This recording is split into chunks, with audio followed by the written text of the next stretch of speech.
Do you find that you see music and movement kind of positively impact the lives of other people or like the students that you've taught? Absolutely, absolutely. Great question. Like I've seen how music has either um, empowered and connected, Hmm. or disempowered and disconnected Yeah. groups. Like it really does come down to, and that's where my work is ultimately breaking it down so that I can teach it like I had to, by being patient with the most basic steps, so that we can all kind of have a level playing field and thus access this hipness through this fitness. So XYZ is what I call the matrix goggles. And when you put on these matrix goggles, and they're right here in our hands, if you put up your hands there, you'll see once you extend your thumbs, Yeah. the lines are pointing left and right, and that's your X plane. And then your index finger, that's pointing forward, back, and that's your Y plane. Yeah. And your Z plane, or your middle fingers, pointing up and down. And it's funny because like this is hip hop, but like I'm like, this is Yeah. fit hop. And knowing this now, it's like you can see the matrix of movement, and you can break down movement mathematically and simplify. Yeah. Da Vinci said the ultimate sophistication is simplicity. Mm. So by simplifying it, like Einstein said too, being able to teach it to a 5-year old, now you really know it. Now you really can show it. And therefore, it's, instead of just being the preacher, you are the teacher. And how? Because you actually reach them. That's the difference between a lot of, I think, programs that are attempting to do this stuff, but they're not reaching in the same way as effectively. But this is why music comes in, because it reaches right away once they play the song and have the whole call response. You know what I mean? And Yeah. because people love to do that. Like you said, you have the ear, you can repeat after, Yeah. you got it in you. It's like, yeah, I can do that. So by breaking it down and saying, okay, can you do that? How about this? Because kids love to be challenged. Everyone loves to be challenged, Yeah. right?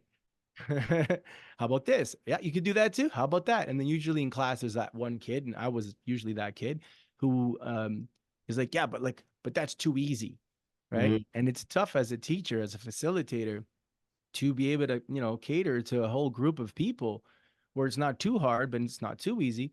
Usually at that point, when I felt that resistance, I'll throw in like a backflip, or like I'll like press the handstand and continue talking to them while I'm in my like upside down in my handstand. And then I'm like, is this too easy? Yeah. And then they're all like, whoa, the respect is instantly given. And therefore we go back to the lesson, because that's how teaching happens. We have to respect, really Mm. be inspired by that person who's standing in front of us. You know what I'm saying? Like teaching is a performance. Yeah, So, 100%. right? Would you agree?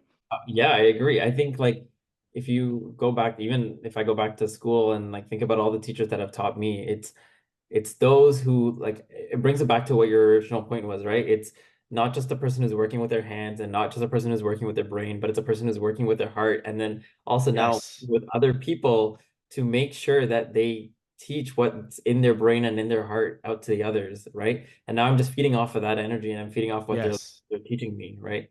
Yes. So Yeah. yeah, for sure. I think it's not just the performance. I think it's just this whole masterpiece that needs to be created. Um, Yes. Yeah. Or what I call a co-formance. I don't know if you remember, I used that term. I think, I don't yes. know if I did. It's hard. I'm trying to remember everything always. When I ask Yeah. to talk and speak, I make notes. And then I just have to throw it all out, because otherwise I'll just be like reading like a robot, and like bounded within the construct of like trying to remember. But there's so much I want to share, and that's a big one for sure. It's like what you just said, feeding off each other. Like we become the performance together. I'm Mm, no longer now the teacher and you're the audience, or you're the students. I'm not the performer and you're the audience. yeah. We're the lessons happening as a result of this yin yang nature of me leaning in and inspiring you to lean in, and also me leaning back, recognizing when, you know what I'm saying? Like I need to lean back and listen, because it's a process. It's a Yeah. give and take. Yeah. Yeah, yeah, yeah. You know, like I think you just saying that it reminds me of like an orchestra when I used to play in band. And you know, you'd have everyone, and even though we're reading the same sheet music, but in different times, we're all coming in and we're all joining in. and whatever Yes. we've learned over the past many months, and we're practicing our craft, now we're adding it in. Now the audience gets to sit there and observe and listen, and we're all just playing this huge part, and it's just creating this one piece. uh, Yes. but it's Yes. exactly this huge co-performance that we're all kind of blending. Co-performance, man. Co-performance. Yeah. It reminds me of a song I did when I had my label, the last sort of powwow I gave to trying to make it in the music industry, which I realized was really futile because the music industry is its own beast. And there's a now it's become a little bit more for the people. It's more of a level playing field because of the internet. But back in the days growing up, it was really just about getting signed to one of those big fours, publishing, distribution, and it was really, really tough. You had to have a certain image and likeness, and you had to have a certain sort of message that they were promoting, and it wasn't the message I was promoting. Let me just put it that way. I was all like conscious hip hop and like talking all positivity, and it's not quite what you would hear, you know what I mean? And still to this day, not always what you hear on the main radio waves. So, but anyways, the big powwow that I gave before I left was called Project Universes, and U with a YOU. And Okay. it was an invitation to all these different conscious rappers, even singers that I had in my network and met throughout my journey as a producer and running a studio. And I invited them to share a 16 bar verse over a song, Hmm. and the song was something humanitarian, was something, where the premise was truth doesn't exist in any one perspective. However, it emerges as the patterns observed within the collective. Mm. So we started by dissecting, you know 9/11, and that gave it like a really heavy kind of, this is just like a bunch of conspiracy theorists kind of thing, wrapping, their theories. And I was like, wait, that's not what I'm trying to do here. I'm just trying to unite people, and I'm trying to create like, I want to show that everyone actually has a very similar perspective at the end of the day. So the next song was called A Common Goal. Hmm. And it went like this. We all play a role when there's a common goal. It's so beautiful. It's so beautiful. That was the chorus. Wow. And then it was amazing. The same guys who, everyone thought like, oh, these are just a bunch of conspiracy theorists talking about, 9/11 being an inside job. They came out and they shared their perspective on that one message that, Yeah. yeah, we all play a crucial role when there's a common goal. It's so beautiful. And like you said, like in an orchestra, where better do you see that? A trumpet doesn't need to compete with a saxophone. They Oh, have their own character. They have their own parts. So yeah, that was a really, that was a great way to finally kind of like wrap up the chapter as the music guy trying to be a label.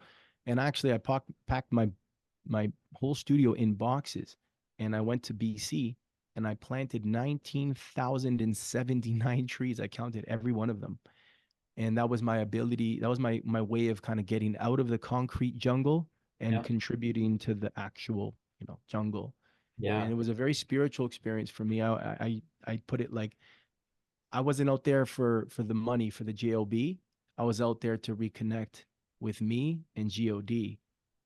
And yeah, and then all kinds of great things came through me at that time, like Mission, which is one of my Mhm. most important and relevant verses that I usually recite under FitHop and at FitHop shows. And then also a spoken word, which is like 12 minutes long, called A New Hip in Hip Hop. Wow. Yeah.